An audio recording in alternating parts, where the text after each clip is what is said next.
My name is Abhir Mehta. Being the concluding speaker for today's debate, it is my responsibility to remove the blindfold which the proposition has put over the audience's eyes. Now, firstly, thank you for the second and the third speaker for giving just two examples which are not related to India or not pertaining to India, but it is very evident that the proposition has completely restricted their arguments on the Indian perspective. They aren't even aware of the present situation in the United States, and I will just clarify that in a moment.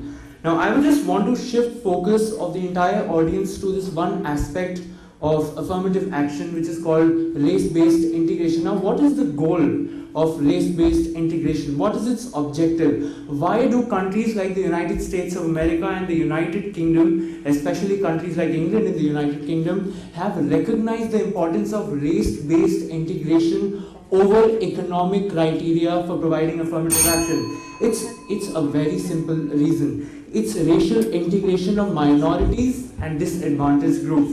So what this means, they have realized the necessity for this to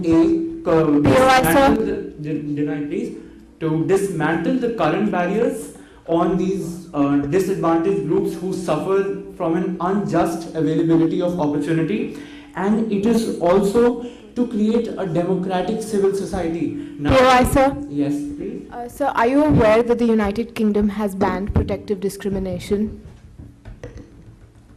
The United Kingdom, I'm very sorry, has banned protective discrimination, agreed, but they haven't banned positive discrimination. Now, I'll be coming to that in just a moment. Now, what I was saying was... POI, sir? Yes, please. Are you aware those are the same thing? I'll just come to that in okay, a moment. Sure. I'll that in a moment, please. Now, the first speaker very clearly stated the fact that these disadvantaged groups, these minorities, they've always been on the fringes. They have, throughout their arguments, very elusively pointed to the fact that yes, they are disadvantaged, yes, they are economically disadvantaged, so we should have an economic criteria to uplift them.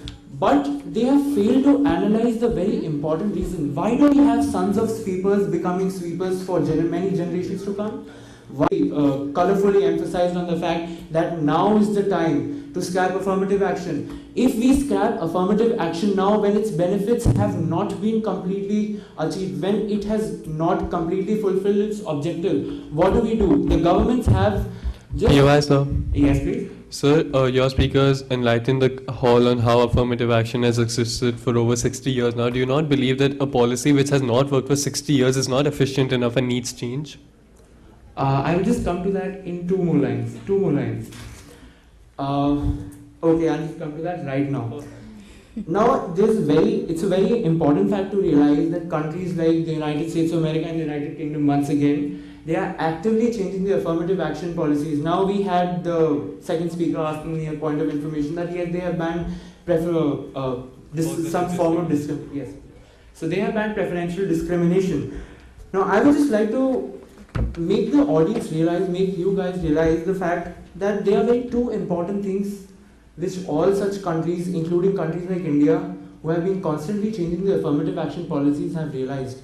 A, the founding ideals of affirmation have not yet completed their goals.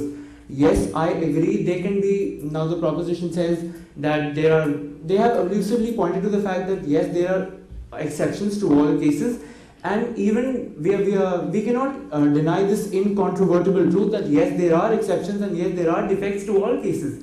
And that is why we have a scope for improvement. We have countries improving these.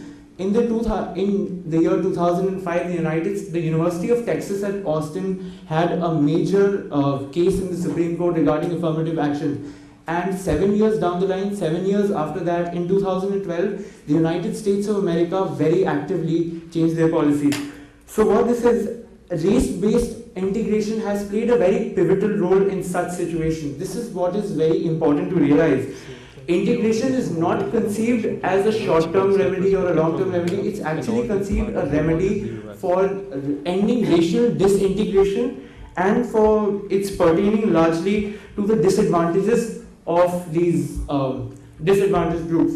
Now, I would also like to say that the proposition have very elusively and very boldly boldly said that we should have economic criteria in place of affirmative action.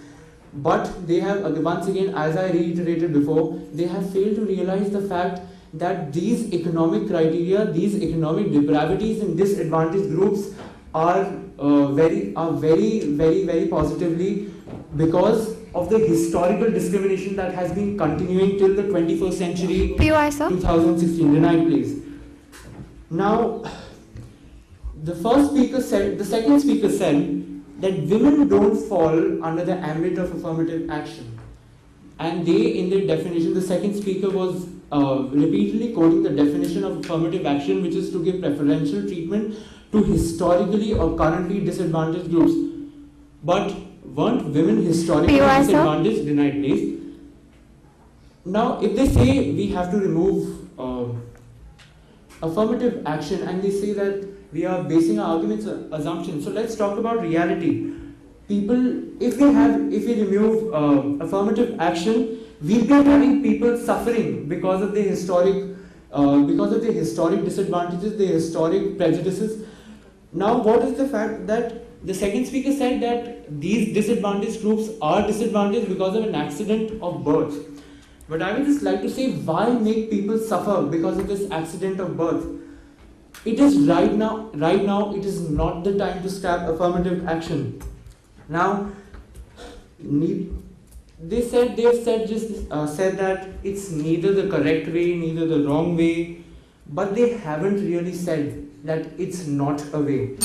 Now, also there's an important fact that the debate right now has been going on and has been criticizing. Both sides have been, especially the proposition, they have been contradicting only the historical model of this affirmative action. Now, the current model, which as I have been repeatedly quoting, has been improvised by countries like the USA and UK, is based on an integrated scheme. Now, what this is, that the present model of affirmation, it's under strict scrutiny, which is very important to realize. They have very guilely avoided that fact. It's under strict scrutiny and it's focused on promoting 3-4 things. The first of them and the most important of them is equality of opportunity in relation to jobs and education. And as I have been focusing throughout my entire debate, it's focused on promotion of racial integration. Now, the third speaker, while I was just scribbling down notes, he emphasized in a very colorful manner on the fact that it's a blanket solution, that affirmative action is a blanket solution according to us. It's not, and right now is not the time to scratch it. Thank you. Can we have the reply speech from the opposition?